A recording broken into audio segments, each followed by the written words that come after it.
ألف لام ميم ذلك الكتاب لا ريب فيه هدى للمتقين الذين يؤمنون بالغيب ويقيمون الصلاة ومما رزقناهم ينفقون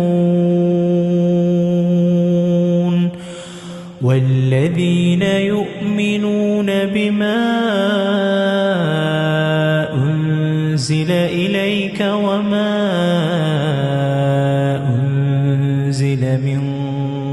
قبلك وبالآخرة هم